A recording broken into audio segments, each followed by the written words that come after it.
성경 말씀 마가복음 7장 1절에서 8절입니다. 바리새인들과 또 서기관 중 몇이 예루살렘에서 와서 예수께 모여들었다가 그의 제자 중 몇 사람이 부정한 손, 곧 씻지 아니한 손으로 떡 먹는 것을 보았더라.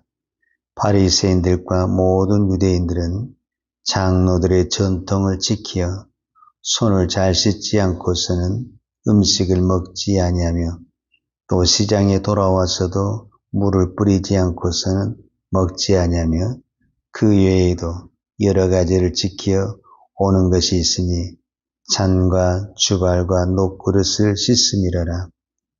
이에 바리새인들과 서기관들이 예수께 묻되 어찌하여 당신의 제자들은 장로들의 전통을 준행하지 아니하고 부정한 손으로 떡을 먹나이까? 이르시되 이사야가 너희 외식하는 자에 대하여 잘 예언하였도다. 기록하였으되 이 백성이 입술로는 나를 공경하되 마음은 내게서 멀도다. 사람의 계명으로 교훈을 삼아 가르치니 나를 헛되이 경배하는도다 하였느니라. 너희가 하나님의 계명은 버리고 사람의 전통을 지키느니라.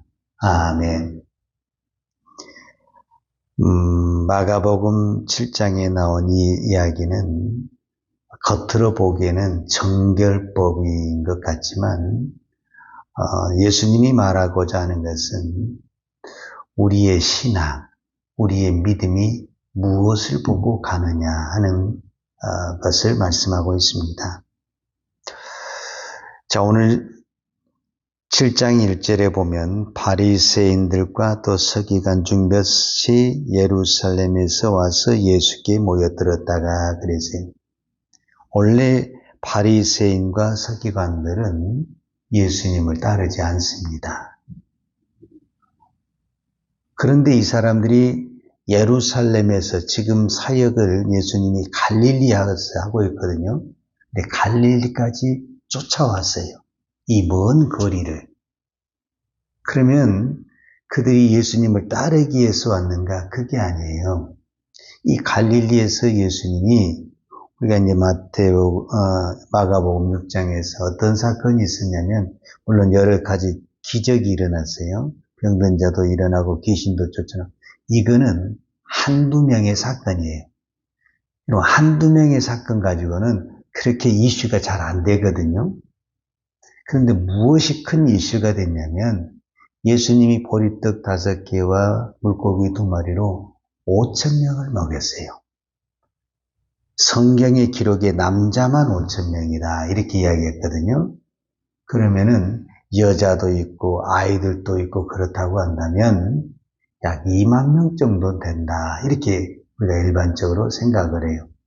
그때 당시 2만 명이면 엄청난 군중이죠.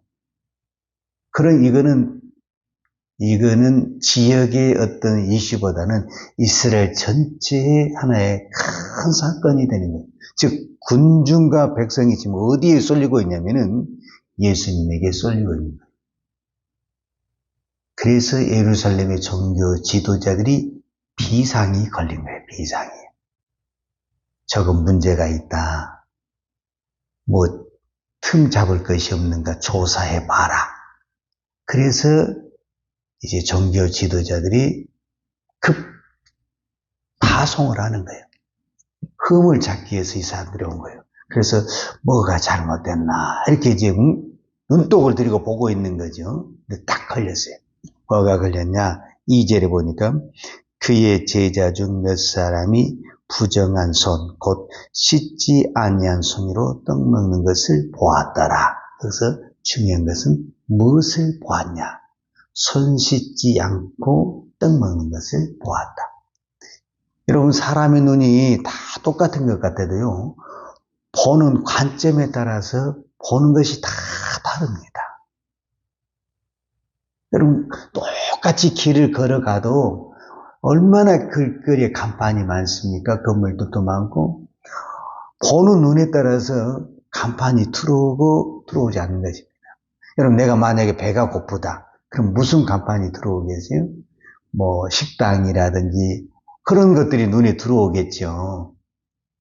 그런데 그렇지 않을 경우에는 대부분 또 다른 것들이, 뭐 내가 땅에 관심이 있다. 그러면 또 부동산이 또 막 들어올 수도 있겠지요. 이 사람들은 지금 예수님이 그렇게 막 기적을 베풀고 은혜의 말씀, 천국의 말씀인데 전혀 귀에 들어오지 않습니다. 오로지 뭔만 들어오냐? 무엇이 잘못됐는가? 이렇게만 지금 보고 있는 거예요. 그러니까 얼마나 그들의 마음이 병들었고 부패한가를 볼 수가 있죠. 여러분, 우리가 교회를 와도 그래요. 여러분, 교회를 바라볼 때 절대 외모를 보면 안 됩니다. 야, 이 교회는 너무 참 잘 지어졌다. 요즘 새로 지은 교회는요, 다 잘 지었습니다. 예수 안 믿는 사람들도 그거를 인정을 하더라고요. 대부분 아파트 단지가 이렇게 하나 들어오잖아요. 그러면 거기에 반드시 거의 교회가 하나씩 이렇게 건축이 됩니다. 그런데 그 아파트보다 훨씬 더 아름답게 잘 지어진 것이 거의 교회 건물입니다. 지금 이 시대가 지금 그렇게 가고 있습니다. 그런데 그들은 예수님이 그 사역의 현장까지 와가지고 결국 보는 것이 뭐 하나 보냐면 손 씻었는가 안 씻었는가. 이게 말이 됩니까? 여러분, 교회 은혜 받으러 온 사람이 그 손 씻었는가 아니, 어떤 사람 무슨 옷 입었는가 안 입었는가, 옷을 뭐 어떤 옷을 입었는가, 머리를 어떻게, 이런 데 관심을 드려야 되겠습니까? 우리가 교회에 왔으면은 어떻게 하면 은혜를 받을까, 여기에 관심을 둬야지. 그러니까 벌써 마음과 생각이 다른 데 있다. 이 바리새인과 서기관들이 다른 데 있다라는 것을 볼 수가 있습니다. 그래서 이 사람들에 대해서 이제 질문을 하는 거예요. 이 사람들이 이제 예수님에게 이제 우리로 말하면 꼬투리를 잡아서 뭐라고 말을 하냐면 3절에 보면 바리새인들과 모든 유대인들은 장로들의 전통을 지켜 손을 잘 씻지 않고서는 음식을 먹지 아니하며 또 시장에서 돌아와서도 물을 뿌리지 않고서는 먹지 아니하며 그 외에도 여러 가지를 지켜 오는 것이 있으니 잔과 주발과 녹그릇을 씻음이러라. 그들은 이렇게 겉을 씻고 겉을 깨끗이 하는 데서는 아주 열심이죠. 근데 진짜 우리가 깨끗하게 해야 될 이 마음, 우리 영적인 부분에 대해서는 전혀 관심이 없는 거예요. 그래서 이제 이 바리새인들과 예수님과가 이제 정면으로 서로 생각하는 것이 다르기 때문에 정면으로 충돌이 일어나게 되는 거죠. 그래서 질문을 해요. 5절에 보면 이에 바리새인과 서기관들이 예수께 묻되 어찌하여 당신의 제자들은 장로들의 전통을 준행하지 아니하고 부정한 손으로 떡을 먹나니까, 이렇게 질문을 해요.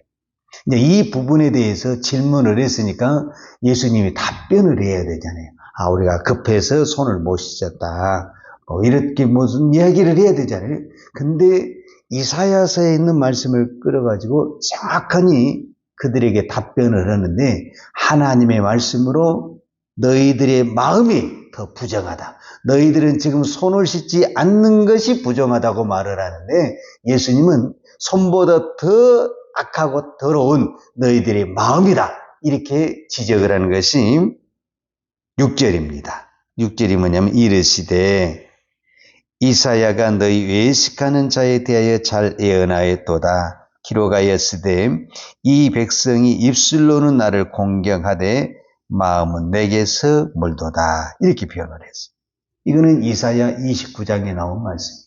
그러니까 예수님이 정확하게 이사야가 예언한 그 말씀을 인용해서 외식하는 이 바리새인과 서기관들에 대해서 정확하니 그들의 마음, 그들의 영적인 상태, 그들의 신앙을 지적하고 있습니다.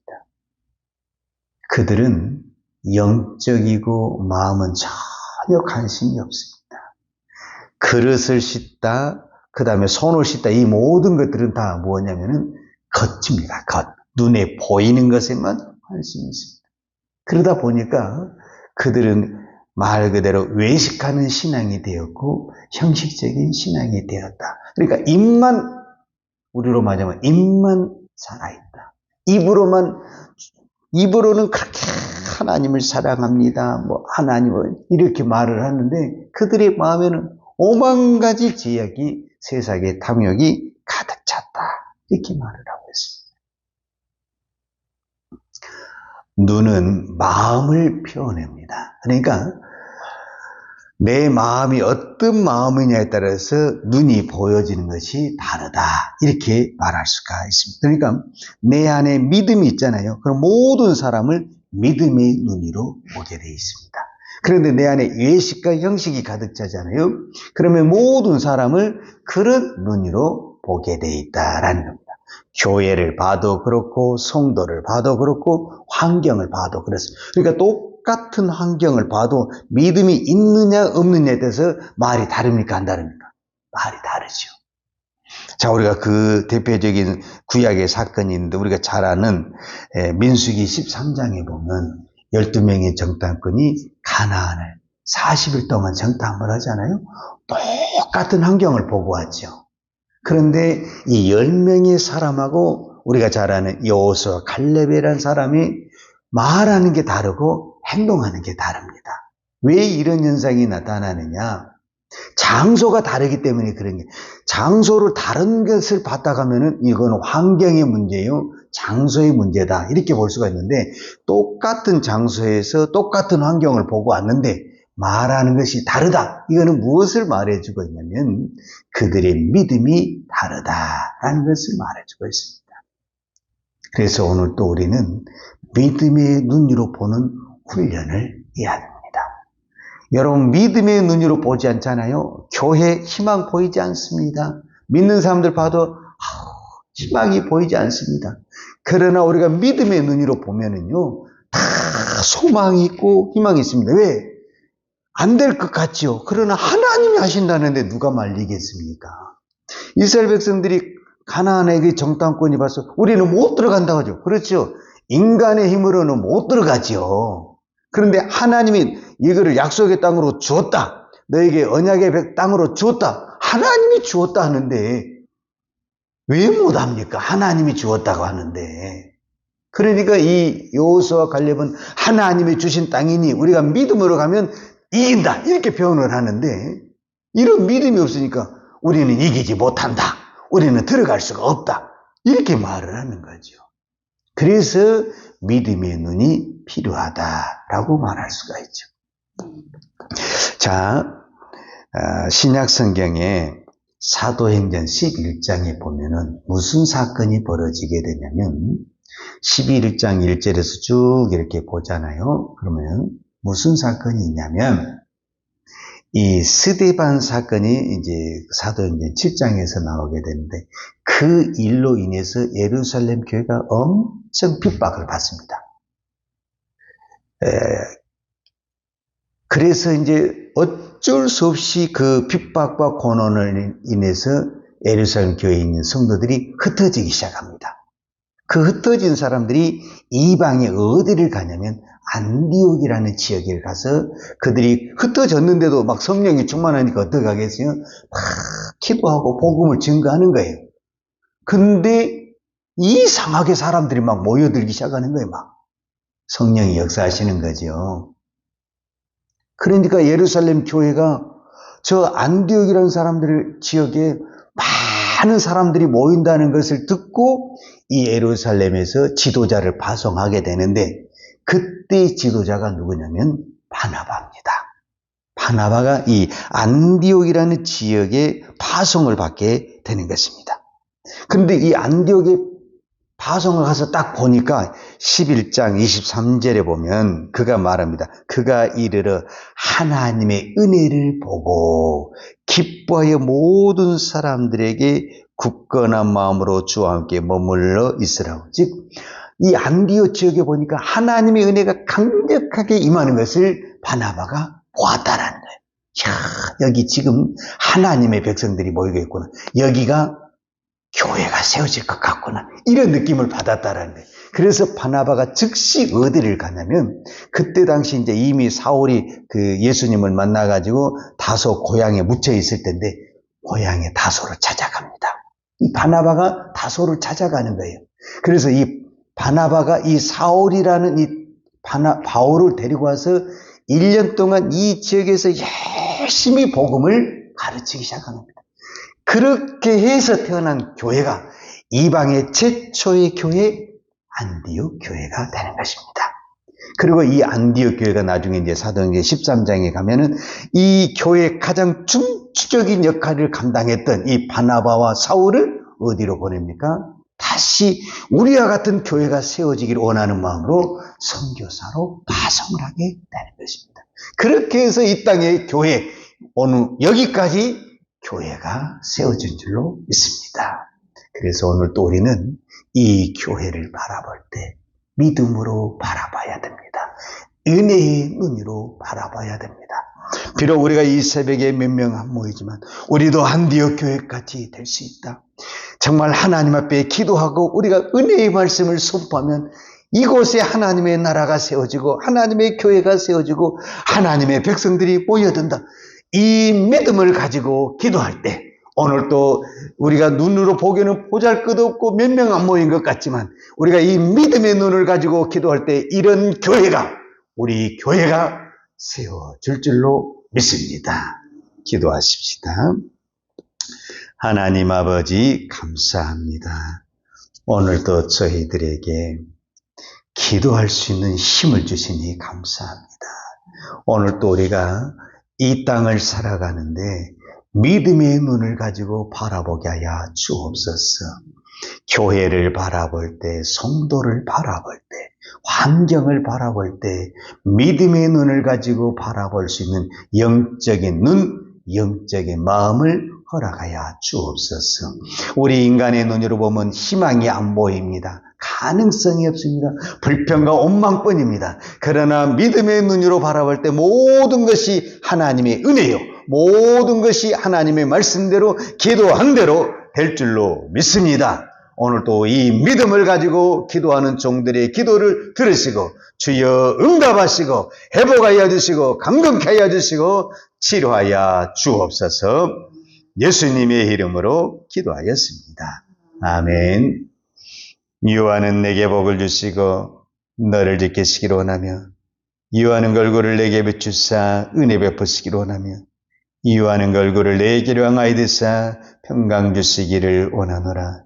이제는 우리를 위하여 이 땅에 내려오신 우리 주 예수 그리스도의 은혜와 오늘도 변함없이 사랑하신 아버지 하나님의 크크신 사랑과 성령님의 풍성한 은혜가 오늘도 오직 믿음의 눈으로 은혜의 눈으로 바라보며 살기를 원하는 사랑하는 주의 종들 머리머리 위에와 이 나라 이 민족과 한국 교회 위에 온 열방의 이 생명의 복음을 증거하는 선교사님들 위에와 사랑하는 주의 자녀들 머리 위에 이제부터 영원토록 함께 있을지어다. 아멘.